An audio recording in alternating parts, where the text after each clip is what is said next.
I want to take this time out to talk about our new RB1, Alexander Mattison, man. Big Deuce, you feel me? Because that's what I'm going to call him going into the season, man. Big Deuce. You hear me, man? Shout out to him, man. Shout out to his family, man. We had his father when we were doing the draft, the live draft show. His dad was there, man. Shout out to Darrell, man. Listen, Alexander Mattison, dog, is a stand-up dude, man. You feel me? Like, as a person, you gotta love him, man. Just very positive, goes to work every day, puts his head up, man, and just goes to work. You feel me? Handles business.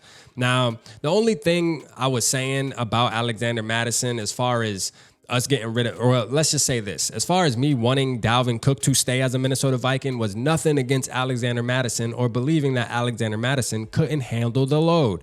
I actually have videos you can go back and watch, and it says that if we were to continue to move forward with Dalvin Cook, Alexander Mattison should weigh his options and go be an RB1 for another franchise. Well, the Vikings chose to go the different route. They chose to keep Alexander Mattison, lower price, and they feel like the production won't fall off as much. And if you're doing running back by committee, I agree. I think that it is the right thing to do. I'm not mad no more. It's good. You feel me? I just get attached to certain players like any other fanatic of a team. You know, you got players on the team where you actually root for them, you love them, and you do not want to see them playing in another jersey. And that's kind of how Dalvin Cook is with me. And there's a couple other players I would do the same thing for and express the same exact feelings. But that's nothing against Alexander Mattison because I'm just as happy going into the season with Alexander Mattison. I think Alexander Mattison can definitely hold it down. You hear me? Big Deuce. You hear me? Now, this is the thing. There was times when Dalvin Cook was out and Alexander Mattison stepped right in and it looked like the Vikings did not miss a beat in the running game. He would rush for 100+ yards. He would put up a touchdown. Now, I'm going to go over his stats since we drafted him in 2019. Now, this is the other thing, too. Alexander Mattison, man, is young, but has a bunch of years under his belt. That's what's crazy. The experience is there. I think he's ready. This is the prime time for him to be able to take over a team and be that head back, you know, that lead back that just takes over. And this is his team now. When we talk about running the ball for the Minnesota Vikings, you have to mention Alexander Mattison. You hear me? So 2019, he played 13 games, 100 carries for 462 yards, 1 touchdown. 2020, he had 96 carries for 434 yards and 2 touchdowns. 2021, 134 carries, 491 yards for 3 touchdowns. And then last season, he played 17 games, 74 carries, 283 yards, and 5 touchdowns. All right, now, but like I said, don't look too deep into those numbers because obviously he didn't get the same opportunity as an RB1 would get or a lead back would get. So he only got opportunities that were given to him because when you have a player like Dalvin Cook, it's obvious that you're going to feed him the ball. You're going to try to figure ways to get your superstar running back the ball more than anything.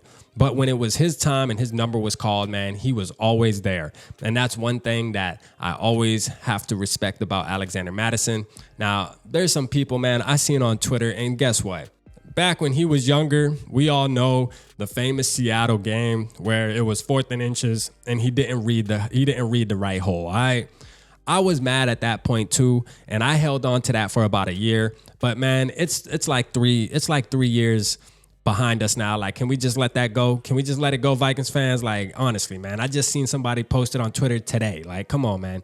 We got to let that go. Like, he was young. He's a lot more mature now. He understands the game now.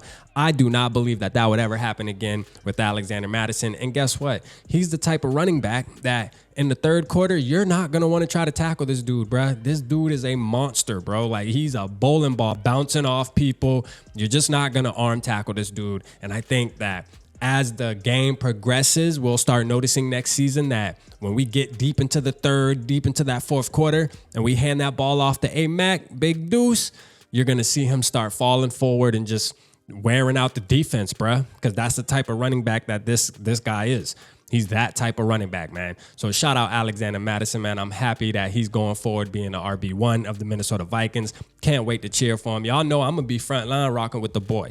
You feel me? Front line rocking with the boy, man. And we do have some other weapons behind him, some young guys that are going to be doing what he was doing, nipping at Dalvin Cook's ankles. Hey, you got some young guys who are going to be looking at A Mack now. Like, hey, I'm coming for that RB1 spot too. But the running back by committee thing is definitely going to benefit the Vikings this year. I do believe it. Shout out to Dave saying, hey, hey, if you're going to misuse the running back, use a cheap one. But I think we will actually use the running back the right way this season with Alexander Mattison at the helm. Hey, y'all let me know how y'all feel about A Mack being RB1 for the Minnesota Vikings moving forward.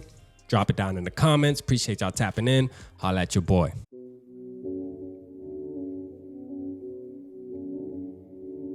Yeah, smooth summer, who running? I hear them talking, but they ain't gon' do nothing. Celebration, I might have a toast with you. I'm feeling good, I'm feeling great, I'm terrific. We ain't taking no losses, we